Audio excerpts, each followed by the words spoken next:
America, really weirdly, is one of the few countries with its level of resources around the world that doesn't offer paid leave. Biden is apparently planning on changing that. So we've got some details on one component of the American Families Plan. That is a $225 billion investment to provide 12 weeks of paid parental, family, and sick leave to virtually all American workers in the next 10 years. Now, up until right now, no US president has ever even introduced a plan to create a comprehensive paid leave program at the national level.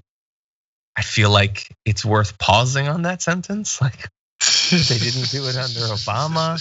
Trump, right-wing populist, didn't give a damn if the workers that supported him ever had a moment off. Nobody had done it. Like for any of the, like they list all these potential reasons. So within 10 years, the plan would guarantee workers everything's within 10 years. Anyway, it would guarantee workers 12 weeks of paid leave, which they could use to bond with a new child, care for a seriously ill loved one, deal with a loved one's military deployment, find safety from sexual assault, stalking, or domestic violence, heal from their own serious illness, or take time to deal with the death of a loved one. I love the acknowledgement from the White House there that real people, real workers suffer in a lot of different ways. So he wants to provide some time off. Wosny, what do you think? Yeah, everything you said at the top is 100% on the nose and on the money. A lot of this is sort of just being brought up to speed to countries like Sweden, you know what I mean? And so, we don't wanna be sort of snarky about this because yes, we're freaking late to the party. We should have been doing this for people. But two, man, like people's lives are gonna be materially affected by this. Like this is gonna change so much for so many people, give them the relief and the support that they need in their most vulnerable moments, like when people are dealing with illnesses or deaths, et cetera, et cetera. This is huge, right? Like again, nobody wants to come up here and basically call the federal government under this administration the freaking tooth fairy. But look, man, like this is going to help so many people get through so much difficult times. And that's what the function of a federal government should be in the first place. Like exactly. that's the whole reason to even have a federal government. So this is amazing news. And let's just be real. You talked about, Obama didn't try to do this. I was talking to Nando the other day, and this administration is basically shaping up to be the best one since Lyndon Johnson, which just took me out. I was just like, wow, yeah, that's insane, man. And you got to tip your cap to Biden and the squad over there. They're doing it. Yeah. And by the way, like what you said, I think is, I mean, we'll see, but I think it's probably true. Now, a case can be made that has much more to say about past administrations than about this one potentially. Definitely. And he's continued a number of different Trump policies. We don't need to go back over. We've done it a million times. His foreign policy is probably going to be a disaster. I'm going to be talking with Jeremy Scahill later on today about that.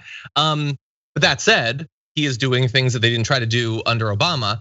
Also, I can't wait, Wosny. I can't wait to find out what reason Joe Manchin has to be against this plan. Oh man. I don't know, like there's some QAnon guy in Arizona that doesn't like it. I don't want to make him mad, so I'm not gonna support it.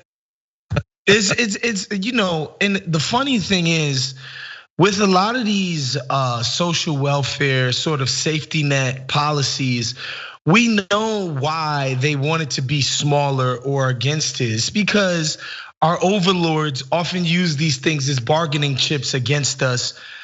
In their hiring practices, like, look, I give you 6 weeks paid leave. Look what it, like now that they don't have those to offer, they have to offer us more of something else. And so that's why they don't like it. They want to be able to dangle this kind of stuff over our heads and explain to us why, we're so lucky that our daddies, our overlords are providing us with basic human needs and resources, right? Like just the most basic of things, something like sick leave, like I'm really sick, or my mom is really sick and I'm her only caregiver. I need time off and I need to still be able to pay my mortgage. This is basic, or my rent, whatever the case may be. This is basic, but that's the only reason somebody, a corporatist like Joe Manchin, is against it. The only people that's against this stuff is capital. And the only reason they can be against it is because they're like, no, we like having that as an axe to just chop people's heads off when they don't get in line, right? And so, it's obvious what Joe Manchin's always gonna say. Yeah, 100%. Like, I love that you mentioned the paid sick leave specifically. So they're gonna do 7 days of sick leave specifically every year. Like how he's got a radical idea. 1 year after a devastating public health emergency, we're gonna help people have a little bit of time off if they get sick. What? Yeah, you should probably have that actually. Yeah, there's a few lessons coming out of last year. It don't seem like they should be that difficult to learn.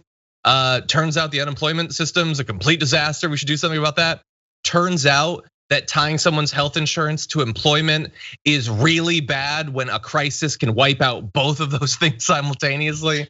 Anyway, yeah, totally. The one thing I would also take issue with is, it's the 10 years to implement it, man. If I was him, I would be like, we're gonna get you 12 weeks of paid leave or whatever amount. And we're gonna do it in 7 years. And you know why we're gonna do it in 7 years? Because in my last year, I'm gonna have so worked my ass off for you that I'm gonna need time off. That's what I would say if I was Joe Biden. But instead, it's like 10 years. Okay, I guess. And it's a spooling up. Obviously, we'll get some over that time. I get it, blah, blah, blah.